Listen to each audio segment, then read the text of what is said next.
Yes, the God space where all is, taking those moments to breathe.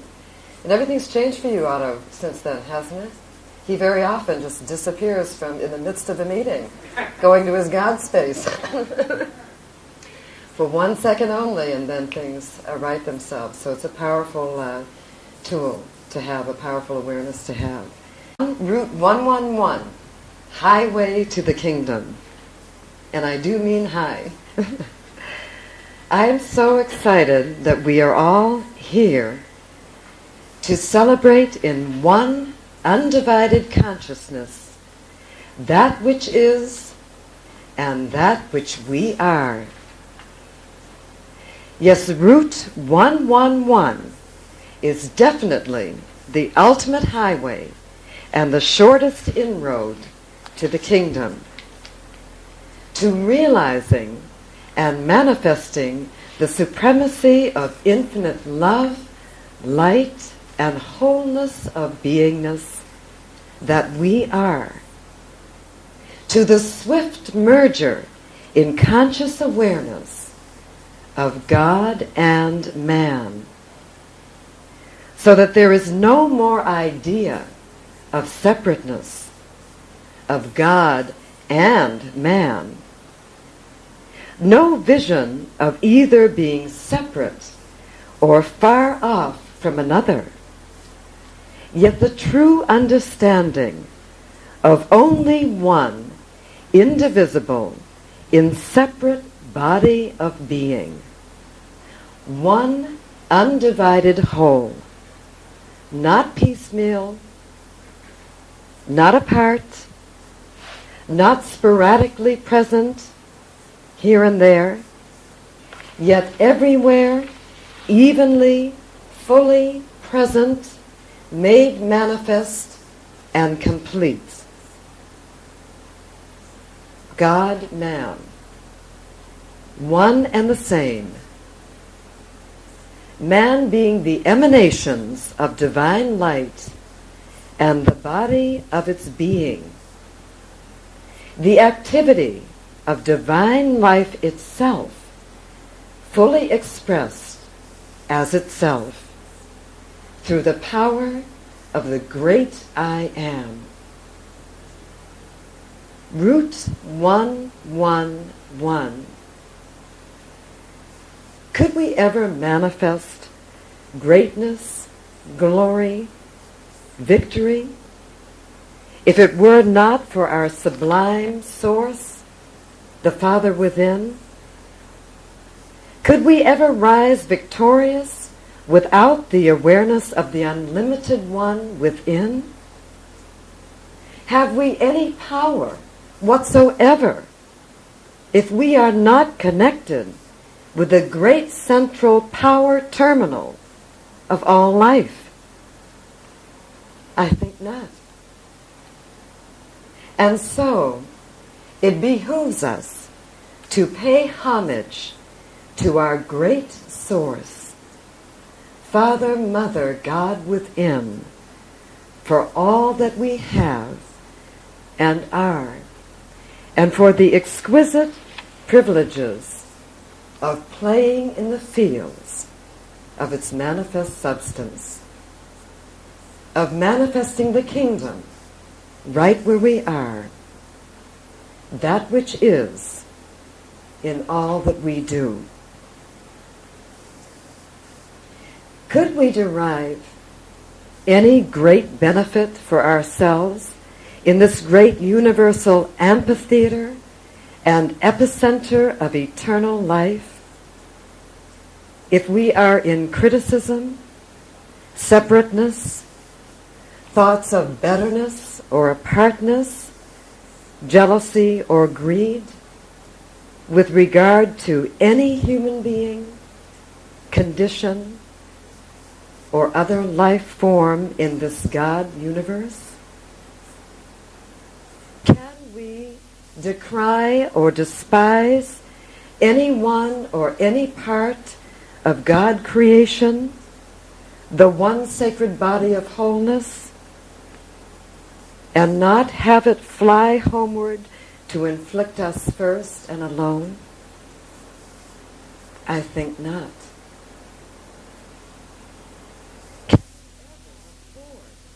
To perceive ourselves as separate from the truth of that wonder that we are, as incapable, limited, incomplete, without the ever-present whole substance of God life happening right where we are,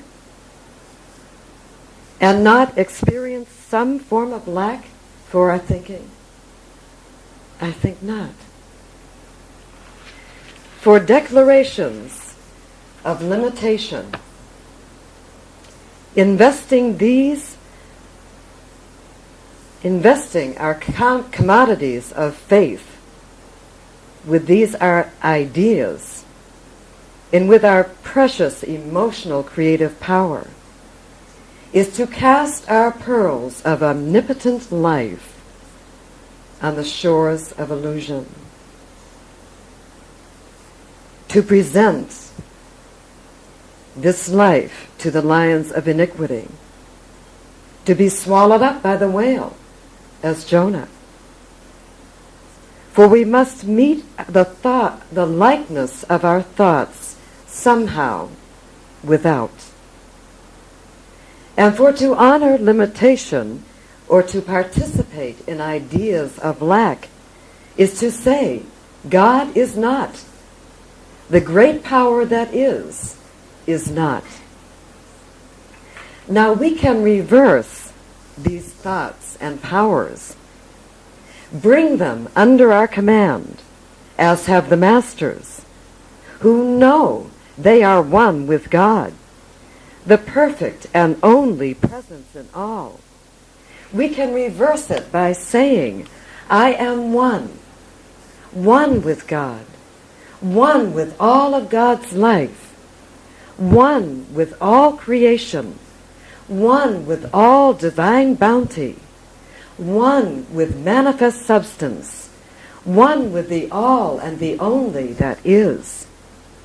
And we shall find, as these words penetrate the depths of our being, we experience the great truth and eternal fact of that oneness that we are. And our way shall be in the footsteps of the masters. We shall possess the one and only secret worth possessing in the silence of our souls, in the reverberating chords of conscious experience shall be the silent song of oneness, which is God's song of perfect knowing,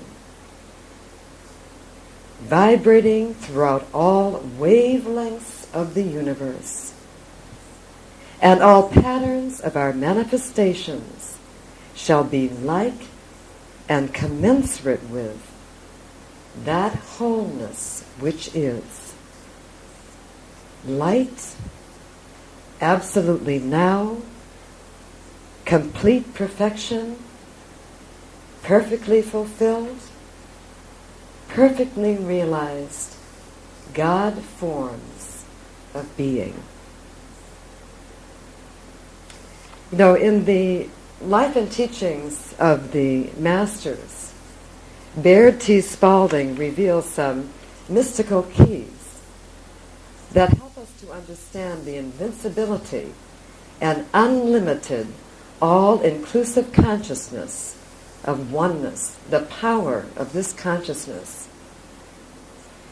First, if I am one, there is no other. It is absolute. I am in a perfectly aligned state of agreement, acceptance, inclusion, and total absorption of all good, without allergy or resistance, emotional, physical, or otherwise, to any good.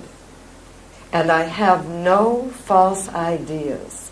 I am perceiving as the infinite God, great I am, the creator, whatever you want to call it, intelligence, I am perceiving with the eyes of that intelligence. Thus, when Spalding alludes to this idea of oneness, he tells a story of some individuals walking through fire. And this group of 12 were 11 or 12 metaphysicians went on a 3-year trip to the Far East and spent some time with the masters and observing the strange behaviors and released behaviors of the masters. And so they were, one of the tests was, to walk through this fire. And of course, only those who had an absolute consciousness of oneness could pass through that fire and not be touched. So here is the key, where we rise above the effect of elements, where everything comes into harmony and agreement, everything in the manifest universe being all the substance of God, which we just say is something else, like that's fire and that's this and that's that and that has this qualities and that has this qualities, but everything is entirely the body of God, one and the same, with no repelling qualities one to the other. So these beings who were one with the fire and recognized their oneness with God as the fire, their oneness with God creation, were able to pass right through. For fire must be one. If we are one, fire must be one. Oneness is true for all. So the effect of burns or any such other negative effects, which are a result from thinking of something as other than that which we are, is neutralized.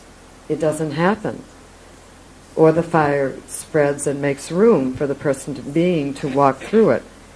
So in essence, that being's consciousness was risen in awareness. Therefore, the body vibrated at a higher level, higher than any effect of the fire, and became the divine form of pure light, which it is, which our bodies are. They are divine light substance and manifestation, and became impervious to any outside effect and could not be harmed.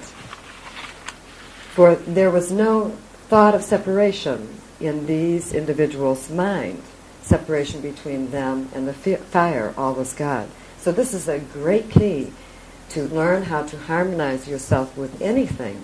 I don't care if it's a business deal or money or relationships or whatever. The instant you move into that all-power mind of oneness and knowing good for all and oneness and finding those points of likeness, you are in a position of great, great creative power and freedom.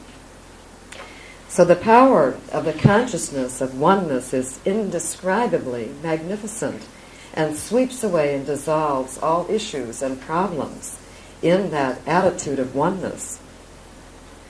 There's another saying that Spalding has that I just love, and he says, in oneness, in the attitude of oneness, that which ought to be is. And let me describe this a little further. It means that you, I, we are the thing we are thinking of. There is no compartmentalization of time, nor space, nor division in divine mind. There is no, this mind, and that mind. It's all one mind operating. So no idea of division. It means you, nor I could ever conceive of any good thing unless it was already ours, already present, already existent, already created. And what man can conceive of, more than can be, or more than he can create it, it is. What man can conceive of is already created. He is just tuning in, mankind, tuning in to witness that which is created. For in the oneness, there can be no other. Thus your good, my good, is already now perfectly manifest. Not sometime before, sometime past, or later. Not dependent on some idea of bartering with conditions dealing with conditions, for the oneness is condition-free and is just completeness, just complete isness, manifest now, present for our embracing. And the oneness cannot include any idea of duality or opposing forces or of opposites. All these ideas are totally man-made ideas. You hear of the third eye, or see singularly, the single eye, perceive through the single eye. This is the awareness that is beyond the awareness of opposites, like hot and cold, good and bad. There is none of this. The divine intelligence perceives none of this. It only perceives ever ongoing wholeness. There is only, and has always been, to that over-intelligence, one life force expressing its true nature harmoniously in and through all and for the benefit of all. Thus, through the avenues of oneness, we escape the pain and delusion of struggle, apartness, competition, and all of that stuff, and disbelief. You know, it's something like this. One time when I was doing a television show, I was being interviewed by a newspaper, and I was starring in the show. I'd just come into New York and gotten the lead in a soap opera, and it was very exciting. And so they were interviewing me all over the place. And the interviewer asked me, a question which is sort of out of the race mind thinking. The interviewer said, "Well, there must be lots of competition and thus and such on the set." And I said, "Are you kidding?" I said, "Who has time for competition? The main thing is the greater goal." That's the way that I perceived it. I was in pursuit of the greater goal, the wholeness, the success of that show, and that role that I was playing as a intermeshing dynamic part of it. So I wasn't thinking in terms of competition or anything like that. And so it is so with life, that here we are playing our God, children of God roles are in this great play, in this great drama, and we should, in keeping that one goal on mind, to transcend and become closer and closer, more and more deeply aware of that which we are and that which we are one with, then all of our pettiness can dissolve in that great movement of oneness. All the little things we feel toward each other, we can pass them by for the greater good of the oneness, the greater whole, the greater idea. And so too, even when we're working on, let's say we have a goal, a personal goal that we're working on, our goals become so much more powerful when we stretch out not only to include our good, but to include the good of all, so that we embrace all in a wide awareness of good. Therefore, our goal is more likely to come into being more swiftly, more peacefully, more gracefully, more abundantly, if it's all inclusive of the great whole. For isn't this how God thinks? And aren't we the progeny of the divine thinking? So when we're thinking in its likeness and harmoniously with it, things move very flowingly and easily for us. So we know as metaphysicians that though it may appear that way out there, there are no forces pulling this way and that. There is only one intelligent energy and substance moving towards perfected expression in and through and by means of its total creation, us and all. So in the oneness, that which is rich, inherently rich, can never succeed in being poor. Try as we may, we will never get there. It will always break down, rest assured. It's God's own. We cannot succeed in establishing poverty or lack as a universal law. That which is built, which is us, self-reliant and whole, cannot ever succeed in false ideas of dependency, depending and leaning upon the good of others, for we are meant to be masters of our own kingdom. We have been given a kingdom, complete and whole. And we are meant to be aware and in charge of that which we are, of our own domain. So we will never succeed in trying to control others, swaying our weight of authority over others. It will always break down, for it is not in the universal law. That which is unlimited in origin and essence cannot succeed in pretenses of helplessness or I can't. That which is effortless and harmonious and full by nature cannot be made to be difficult forever. So all that is false in our thinking may be toyed with. Since we are free being, we can play with it, yet it shall not endure. And who is love and light by nature cannot be hate, nor darkness. And who is free by nature and being cannot be falsely bound. So in fact, the masters, one with God, the great inclusive mind, cannot perceive of duality, barometers of big or small, good, better, best. It is a one mind of all is God, and God is all, and I am one with all. Therefore, there is only God's universe of completed perfection, at all times known and honored and praised. One, one, one. And then there is the Trinity, which we hear about in all forms, all over the place, which is one. Spirit, soul, form. The all one in the one. All is spirit, and simultaneous activity of spirit, and simultaneous appearances or projections of itself in form. This is what is meant by an instantaneous manifestation. So here we have the greatest healing key.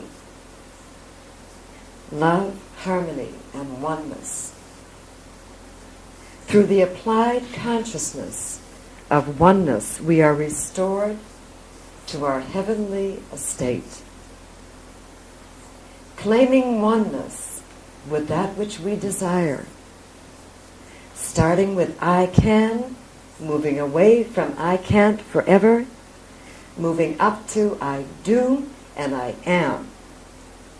Claiming oneness with our fellow man and woman, claiming oneness with spirit and his divine body of being and all manifest form, claiming oneness with its simultaneous whole nature of being, our thought being the thing, one with divine thoughts and things. So let us no more think on age, yet seek to realize who and what you are now in this form, eternal, radiant presence. Don't think on lack, for you lack nothing within. Find your resources within and bring forth and fulfill who you are. Don't spend your time hanging out in deterioration. Regenerate every moment, as does life itself, as the infinite, eternal life force.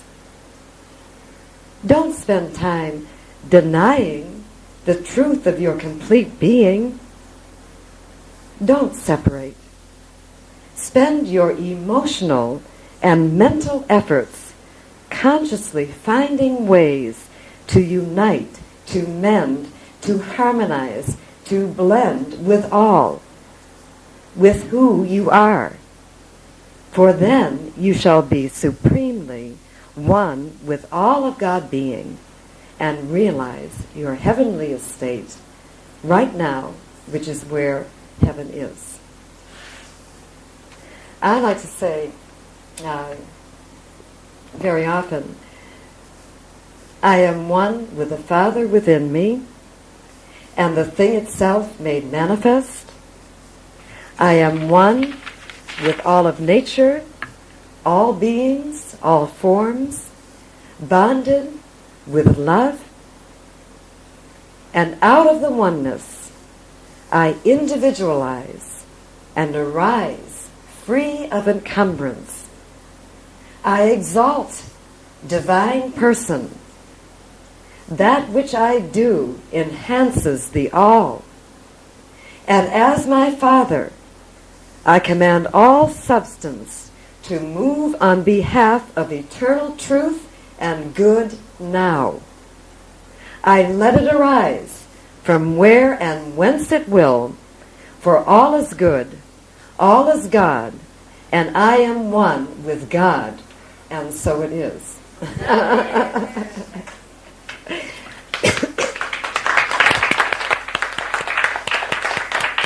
Well, I'll tell you one more story about the power of oneness that came into my mind. That for some reason my mind has been hearkening to how I handled some acting situations at the time that I was. But anyway, I was doing this great play, Seagull, by Anton Chekhov, and playing Nina. It was such a magnificent role with such range and such dynamic. And I had a wonderful leading. He's a really magnificent actor, and he was playing Trigorin, or the lead, opposite that. So after about 2 weeks into the opening, everything was running great, and it was just happening. It was just perfect, perfectly balanced. And then Christopher had to go elsewhere. So instead of keeping in mind, I knew about the oneness then. I've known it for a long time. So keeping in the mind of the oneness, the first thing, of course, when Christopher went was, my heart dropped to the ground because he was so wonderful and so inspiring to work with. And then I just released it and claimed the oneness and the perfection. And they cast in the role, this very important role, I think it was one of the fellows who was not even an actor. They just put him into that slot. Out of not knowing what to do. I think he was more in the stage management side. And so I had really had to release, and it was sort of like there I was, doing it all by myself, with no assistance. I mean, if I had depended upon him, the whole fabric of everything would have fallen apart. But instead I took the stance, I said, okay, let me just act as if. Let me act as if this actor here is exactly the totality of everything, that he is doing and being and saying exactly what I need. And so that was my approach, and it just, the play just moved on, and there was no sense of anything lacking whatsoever. But it was that oneness, including him in good, rather than excluding and throwing a tantrum and saying, I will not perform, under these circumstances and all that stuff, right? So I just extended the mind of oneness, and in time we had a whole new concert happening. We had balanced off with each other because our mind waves were open, and just a whole new thing, another wonderful thing was happening there. So this is the power of that force of agreeing with things, which is an aspect of recognizing oneness. So, in this moment I recognize there is only one power, one presence, one moving force, and that is God, life itself, bursting forward and expressing in new and great ways by means of each person here. I declare that divine substance is directed toward the form, to take the form of each person's desire here in the fullness and completeness of its nature. That spirit is moving swiftly before each one to make manifest the substance of its new good, that which it requires now, that which each person requires now for unfolding, ever unfolding evolution and unfoldment of good. I know that the words that I speak are one with the great momentum of life, one with God itself, and that right now all prayers are answered to perfection. The cup of fulfillment is filled to the full. And I give thanks to that great power beyond all measure of limitation, that for each one here there is an absolute manifestation of good, new good beyond all seeming measure of the past. I know that my word is one with the thing itself, made manifest now for each one, exquisitely and perfectly constructed for them individually. And so it is.